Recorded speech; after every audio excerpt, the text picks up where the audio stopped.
As the iconic Bertha's Mussels closed after 50 years, selling off its contents in the process, a woman came across an old portrait for sale in a storeroom there and immediately contacted her friend, Meg Fairfax Fielding, director of the History of Maryland Medicine at MedChi. When she found this portrait, it was, had the name on it, and texted me and said, "Hey, look what I found."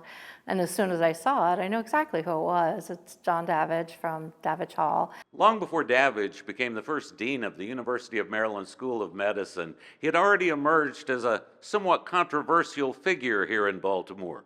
While a bout of yellow fever ravaged people in the city in the late 18th century, prompting many doctors to refuse to treat patients for fear of becoming infected, Davidge came to their aid. He realized that it wasn't contagious, that it was something else. So Davidge Hall actually has a letter, I think it's from him, and it says it's the mosquitoes. Davidge later lobbied the legislature to create the School of Medicine to eliminate quacks and to formalize studies which had drawn the ire of some people in his community.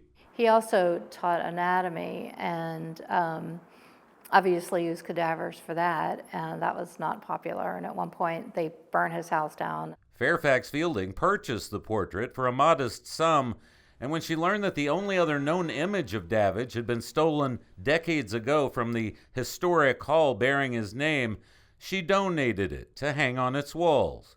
A fitting place for a portrait time had forgotten, although its subject will always remain a part of the city's history. Tony Norris from Bertha said that he thinks he got it at a flea market somewhere, but he said, I don't remember where I got it, and I kind of don't remember having it. He'd forgotten that he had it. So, it's just very fortuitous, and it just goes to prove that this is really Baltimore.